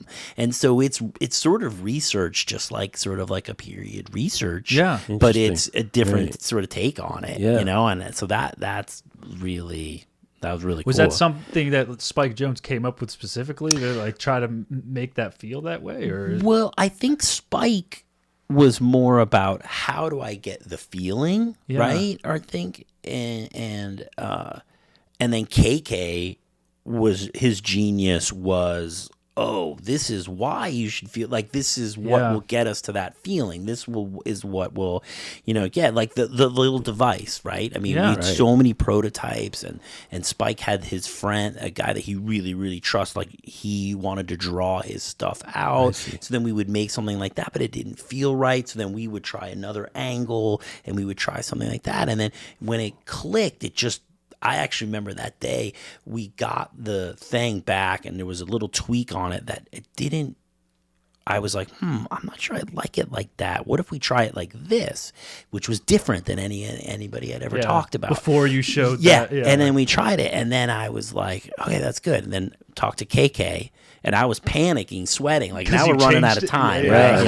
And it's like, and I'm like, this kid, and he was, oh my God, this is perfect. It fits, it moves, and it's, and that's a lot. That's just one little tweak for me. It's a lot of people went into that, but the point was when it clicked, Yeah. Everybody knew. It felt right. And Spike was like, oh, of course. And, it's the most relieving reaction ever. For sure. Yeah, right? For sure. Yes. Yeah, you're like, okay. Stir level. And the funny thing, too, is it's like, okay, okay, cross that off the list. Let's go on to the... Well, that's a character, too. I mean, that's it. That's cool. Yeah. The prop is a character in the movie. It's just like... I mean, don't you think that the kids should see that movie now, too, these days? Like, it's really almost more, like, impactful. I'm like, my kids are too young, but I'm like, you should maybe see Her, dude. Like, spending a little more... I got a junior, so he's ready in high school, a freshman. And she's always on that. And I'm like, dude, I'm going to show her. Yeah. Like, get off that device, kid. Come on. Yeah. That's brilliant. Yeah. Which movie... You've worked on a lot of... I mean... I did want to mention the American Pickle real quick. But, that wasn't my original question, but I scrolled up and saw the American Pickle. So I'll save the original question to the end, and we can talk about American Pickle. How was working with Seth Rogen? Seth's the man. He's awesome, the man. Right? Yeah, he's the man. I don't remember how I got on that movie. It has nothing to do with the rest of your resume. Well, I mean, it was something I don't remember, but it was Pittsburgh.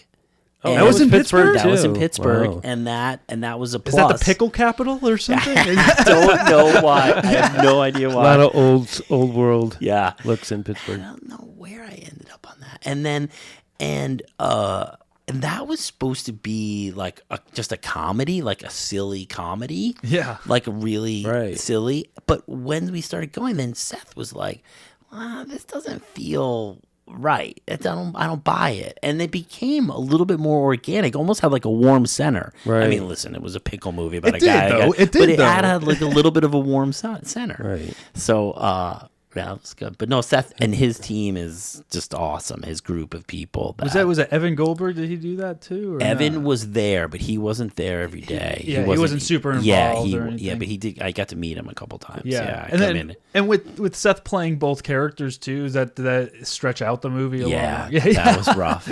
That was rough. That's a movie I think that's where you said it's like for prop masters that like to be on set and in it, like that part that I don't like about, and I like for the moments you were talking about is so you're going to always be there and be the one to hear it and stuff like that. The parts I don't like about it is like, all right, there's some setups. It's like, okay, we're going to give it to lighting for 2 hours. Yeah. Like, right. Yep.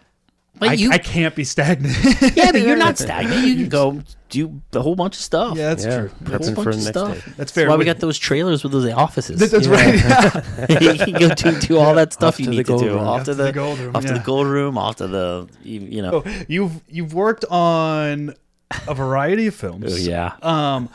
Many of which have gone up for Academy Awards and stuff like that. It's like La La Land. I mean, Inherent Vice, I think, was nominated for one thing or two. So, is there any particular project that sticks out to your mind as the most special or the highlight of your career? Yeah, well, I mean, if we take Killers aside, because that's so like Killers new is, and fresh. I mean, it's fresh in your mind. To be able to work with who you get to work with in that world, similar to like Quentin, right? Which I've never gotten a chance to work with. Just that's like takes a big slice out of your pie. But I think the most special, like La La Land, was really awesome to be a part of. Like that movie was a small movie. Like it was a little movie. I had yet to work with David Wasco and Sandy, which I really wanted to do.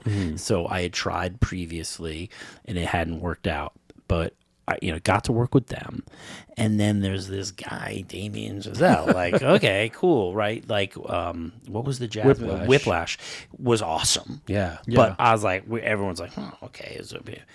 But from like the moment it started, the community feeling of that and what Damien had sort of presented, that movie was in his head, and it had been in his head for 10, 15 years. Like it was in his head, and we didn't know that going in. And so to be able to kind of learn that part, and then with David being a genius and like developing that, and it was down and dirty. Like it was down and dirty. Like it felt guerrilla style a little bit? To a degree. Yeah. I mean, like, Damien's like, no, I want the close, like a freeway overpass with the city. He's like, yeah, we're going to do it in a parking lot, and then we'll... No, we have to do it this way, like this. And you need to find a green car and a red car and a blue car. And like all of this stuff was set up, and it was in his head. It was like, that part was really, really cool. Yeah. He used to do in prep of that show, like every Thursday night, he did a screening. Yeah. And it was a musical, and he'd say, okay, today I want you guys to look at the colors. Or in this scene, I want you to look at the camera work. Yeah. The camera work in La La Land is phenomenal. Yeah. Right. And it's all on purpose. It's all these long shots, and because that's the way it was back in the... Right. And he, that was what was important to Damien. And so you learn that part, and then you like tried to see how you could partake in it. Right. And just the coordination, that's a good one, example of like all departments pulling together. And it doesn't work unless Mary would be like, this is the color that this person's wearing, so make sure your stuff doesn't conflict with that. And then Mandy would be like, well, the choreography requires this, and so that was that's a movie probably rehearsal also, a lot of that stuff. And I mean, had you done a musical before that? No, not since high school. So I never had done. I don't think. I mean, are there that many musicals? I don't know. No, not many are made anymore. Yeah. So that part was really cool. Yeah. No, and it was beautiful, and I was one of those things that, and then I did this. I did Glee. You did, but I was the on-set dresser the first season of Glee. Okay. Oh, really? Yeah. So that sticks out in your mind enough to bring up. Yeah. Well, it was really cool because like Mark Hutman, I talked about him earlier before. He's a production designer, and Paul was the prop master. I think his name was Paul. he did the pilot and he did a great job, and Ryan didn't want to make any change. Right. And I was talking to Mark, just we were friends just about something, and my wife was pregnant with our second child, right. And I was like, I can't. She was due pretty soon. And I was like, I cannot take on another job. We were just talking, and he was like, "Would you ever on-set dress?" And I was like, "What?" And he goes, "Why don't you come be an on-set dresser? I trust your eye, I trust your job. Right. You can pull that off." Yeah. And I was like, really? Okay. And it was the greatest thing in the world, because then you never leave the set, right? You don't have that like super stress like all the time. Right. And you're sort of watching. You're fine-tuning a little bit. And you're watching the choreography and the thing. And you're like, is this? And I just remember all of us sitting there and like, is this going to work? Like, is this going to work? Like, I don't know. There was a scene. I don't remember what episode it was, but it was like the football game. And I remember calling my wife, and I was like, okay, I'm standing here, I'm watching a football game, and in the middle of the game, they all get up and they do a dance routine. Yep. Yeah. So, like, I think it's pretty great. Yeah. But I don't know. It could really not be. And it was fucking fantastic. Yeah, it was before flash mobs, right? Yeah, it was yeah. And those kids were all talented, and they were so smart about how they used the music and everything. And so, anyways, that's the reason I even brought that up, because of that moment of, like, I wonder. And then La La Land. Right. You know, you were like, is this gonna work? Like, I know we're capturing what Damien like wanted on the screen, but is anyone gonna care what these people are going through? But I think you do. I don't know how you watch it and not care, because Ryan and Emma are just so good. But no, that's good. Yeah, they got a couple trophies for it. So. Yeah. You won Best Picture, at least in Faye Dunaway's mind. In Faye Dunaway's mind. But that won art direction. That won Best Art Direction. That way, yeah, as it should. That was good. I always get you. Well, forget it. I'm La La Land won Best Production Design. Or? Yes, it did. Yeah, it did. So, how does that feel, being kind of a part of that? It was awesome. In that world of the team. Yeah, right? It was awesome. I guess that was as close as we get. It is as close as we get. Hopefully, that's going to change. Well, but yeah, no, I was jumping up and down. Her was also nominated, and it didn't win, but that was fantastic too. Yeah. But no, and it won. It was like David, and then they played David Wasco off the stage that night. I mean, I get so ticked off about that stuff. Right? Like, that was the year. I think that was the year Jimmy Kimmel like brought like the tourist bus from Hollywood Boulevard. Yeah. You remember that? And he like brings them all through, which is great. I mean, it's funny. You got to keep the show moving. Sure. But then you're gonna play David Wasco off the fucking stage? Are you kidding me? Dude's a fucking legend. Yeah. And now he's like, you know. Yeah, it's not like it's a non-consequential role. Yeah, like, I mean, it's the look of the film. Right? I get that the whole world, it's ratings and they need to make it appeal to everybody, but that was just like, oh, come on. You can't do that stuff. But that's just my 2 cents. No, yeah. Had you worked with Barbara Ling before? No. Yeah. No, I hadn't worked with Barbara before. Yeah, she's fun. She is fun. Yeah. She's fantastic. She's really, really good. She's all in. Yeah, she's all in. I love all these. Anybody who's all in, I'm all for it. I'll do anything you need if you show me that you care about it too. Yeah. You know? I mean, Jack Fisk would be out there digging holes, banging in nails. Yeah. You know, Barbara's out there moving what she needs to move. Yeah. Like, you know, that's awesome. That's the way it should be. Yeah, 100%. Yeah. We're not going to keep you much longer, but I wanted you to talk about you guys. You guys know how long these things take. I'm cool. We're just going. So, what about Vice? How was that for you? That movie almost killed me. Yeah, I'll bet. That movie almost freaking killed me. Literally. Why? What happened? Well, like it started in like the 50s, right? Like the 40s, 50s, and it went all the way through 2016. Yeah. Okay, so like that is a lot. Yeah, that's a lot. There was one day we did an Oval Office from 3 decades. One day, boom, boom, 3 different things. And so Jan Pascal was the decorator, who's the best there is. And like, just like, the research and the preparedness, because like boom, you got to go.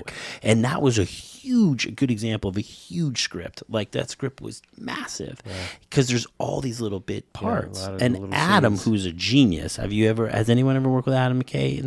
On Winning Time. Winning Time. Yeah. Oh, right, dude. Yeah. He's the bomb. I mean, I love that guy to death. But the smartest guy I've met. Like, so smart.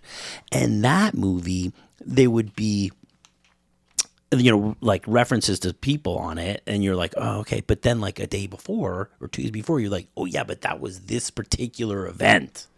And so now you're like, oh my God, and you got to go research. Oh, that guy's got glasses. Yeah. Oh my God, that guy has over here. It's like, but it has to all be. Right. It has to match. And then Christian, we talked about Leo and Bob. Like Christian, I mean, if you don't have your A game, he will justified. And he would be like, Matt, I was looking at this the other night. We've got this, right? And he's like, oh my God, where did you get that picture? Yeah, we have it. Sure, absolutely. Like, we have to go and make sure we have this, like, this thing. But Vice doesn't seem like I mean, it sounds like it is the way you're talking about it, but like when you watch it, it doesn't seem like even close to a serious movie. You know what I mean? You mean serious in the way of like being hard? No, not being hard. I just mean like in. Like, it doesn't seem like they're trying to be super truthful or in the way that God, no. Like, that's what I mean. Well, I mean, the thing that Adam would say, and I think the thing about that movie that's so important is that, like, all the stuff about Cheney and stuff, that's real. Yeah. That's, like, legit, which makes him so insane. Right. As a person, right? And now he seems like an angel compared to what we've been living. Fair. Right? But back at that time, the stuff that they were doing was beyond illegal. I mean, it was really crazy. Right. And so, like, the way that Adam wanted to make sure that we portrayed that was actual. Like, we're not embellishing. I mean, obviously there's some like stylization. Sure. That's not what I'm talking about. But like the story, like the idea, what was going on needed to be as accurate as possible. Yeah. You know, like everything that we did with, Christian, like we had like 12 pairs of glasses. Yeah, he would put them on in the mirror, and then we would look to the picture, and then he'd be like, yeah, but look at this year, he had a difference. So boom, we'd go back and we do that. Like all of that stuff needed to feel. Oh, interesting. I noticed that just in the trailer that his eyeglasses changed like 4 times. So many times. So Steve Carell had the best glasses in that movie. I don't remember. He was Rumsfeld, and he just had funky glasses, and those were I tried to keep as many as I could in the kit because I'm like, look at these. They were just really, really cool. Yeah, they just felt cool. Do they get picked off and out of the kit? And sometimes I'm like, wait, where did those glasses go? Who knows? Trying to push them as much as possible. How about these ones? But there's a lot of those you're never gonna find doubles for, though. That's fair. That's the scary part. That's the scary part. I think I find that I push that a little bit more than most, especially with the period stuff. Yeah, well, sometimes you have to. You just like, dude, but this is right. Like, this is it. It has to be this thing. Yeah. But we only have one. Maybe we can piece together this other one, but like, okay, well, this is what it needs. I mean, it has to be that. I'm not gonna. Right. Yeah. I'm just gonna sit here and lose my lunch, hoping that exactly nobody does anything bad with it. But unless it's a priceless, guitar. Oh my god. Some stories, man. Some stories. We had that one on here. That was good. He told that. He told that on the show. I heard Don told that. Yeah, Don told it. I'm not surprised. Yeah, scary. That's part of the deal, though. Yeah, it is. What are you gonna do? Don't understand. I mean, obviously, we want to have doubles and triples if we can, but there's sometimes when you just can't, and that's just the way it has to go. And it is the scariest shit ever. It really is. Yeah. That's what people who aren't in the biz don't understand. It's like, no, you don't. The train is moving, and you don't want to be the thing that knocks it off the tracks. Right. Yeah. And something like that could really knock things off the track. And it's just like, it should never come to that. So your whole life is just like, let me just make sure it's not the thing that knocks us off the track today. You make it through today, you're like, okay, good. Now, what's tomorrow's item that we're gonna really focus on? It's amazing how many bullets we dodge as prop people, right? Yeah. I think everybody does, but we definitely dodge a bunch. Yeah. Yeah, no doubt. So what else? What else you got? What else? So what else? What's on your bucket list, career-wise? What's on my bucket list, career-wise? I know. We should ask these. We should put that question to you before you come on the air. No, that's cool. No, it's cool. I mean, I never done like a real Western, like a real all the way top to bottom Western. Right. Anybody I talk to about it, like, well, do one, you'll never do another one. Right. So maybe you're not that anxious to do it. I'm not that maybe, but that one I always kind of wanted, and I've never gotten to do like a real sports movie, like a real, like like a sports story, because I'm a big sports fan, right. And so those are kind of appealing to me. I did this crappy baseball movie. Actually, I shouldn't say crappy. This small baseball movie, this period thing that I came in at the last minute, so I didn't get to really do anything good for it. But like that could be kind of cool. Yeah, like the Winning Time. Winning Time. I mean, I was not a big basketball person at all, but I watched season 1. I'm like, I have to do this. I don't care. And it was blast. Yeah. I mean, and especially in LA. Yeah, that's like the Bible here. That's from Boston. I was like, hell no. But you must be happy though the way the series ended. Oh, I didn't see the end of it. Okay, well, Boston wins. Well, they do win. That's right. Okay, and that's the way they ended the series. That's where they ended the series. HBO. Yeah. That's good. That's the way it should be. See that? We all know the Celtics are the greatest NBA franchise in history. I had that debate with Leo during Killers. Oh, okay. Yeah. Talking a lot about Larry Bird. Yeah, because that was the Lakers went on their run in the bubble. Right. And come on. Yeah.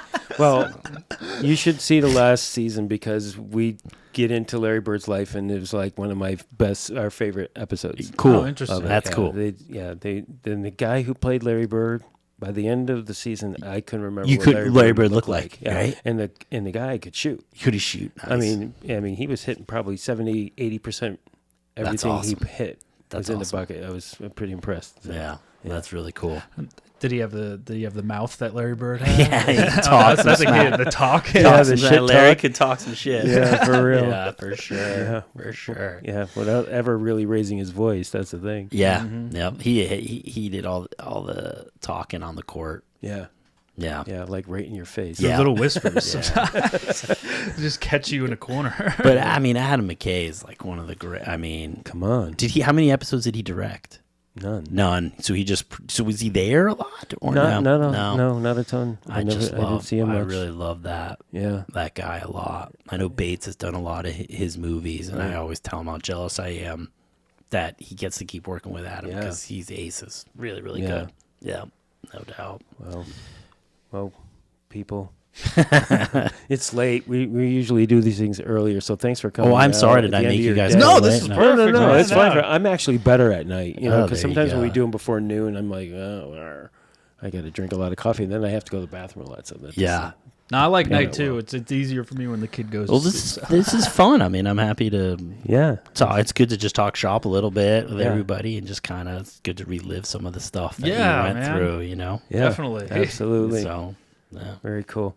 All right, well, I think that's it for now. Everybody go see Killers in the theater. I did. Oh yeah. Go see it. I'm waiting for a 3.5 hour stretch. I can walk away. Yeah, you got a little one. You get a pass. I know. And not just Killers, any movie. Like I just saw the Holdovers in the movie. I want to see You're that. You're gonna love it because it's all the New England in the winter. In the winter. Yeah. It looks great. Yeah. It really, really looks good. No, I'm just tell everybody, just go to the theaters again. Come on. Yeah, it's been fun. That's one of the things I've been doing during being off. I know we don't want to give the money to all the studios who've been messing with our livelihoods for 5 months. I get that, but the theaters are an important part of what we do. 100%. Hopefully it's they tricky. Don't go away. Yeah.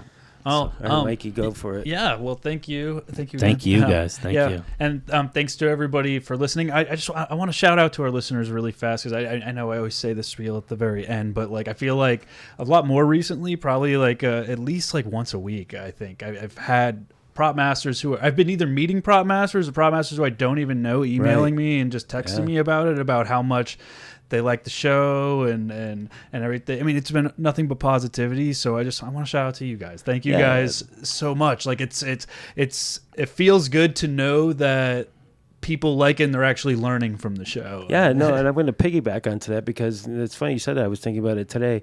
I've had like family members who aren't in the business at all come to me and say, "Hey, I'm listening to your podcast." You know, so I want to shout out to my cousin Mikey Germick in Florida who listens to the show. So, well, I'm sorry. I hope I didn't bore everybody to death. No, you were great. You were absolutely great. Well, you have to say that. I'm sitting right here. No, it's absolutely true. No, yeah. So yeah, thank you guys for listening. And like I said, I always say like email the info at propertymastersguild.org. But you should if there's a specific type of prop master you want to listen to, let us know. We can get most of them. So, so say, message us and let us know if there's something specific in the prop world you want to hear about. And we'd be happy to explore that. We'd be happy to try to get them up in the studio and do all that stuff. And yeah, thank you for the kind words. As long as you guys keep listening, we'll keep trying to make them. So yes, absolutely. So yeah, thank you everybody for listening to another episode of Prop Talk, the official podcast of the Property Masters Guild, brought to you by real, working, and retired prop masters. If this is your first time listening, please make sure to like, subscribe, and comment wherever you're hearing this or seeing this, because if we're not on YouTube for this episode, we are going to be extremely soon. Regardless, this one will end up on YouTube at some point. So yeah, check it out there. If you would like more information on the Property Masters Guild or have any questions for us here at Prop Talk, be sure to go to propertymastersguild.org, to our new awesome website. So come over and explore and see what we got going on over there. We're also on Instagram @_the PMG. We're on all other socials. Just check out, just search Property Masters Guild. And special shout out to our technical director this episode, Teresa Corvino. Yes, Teresa. Yeah, until next time.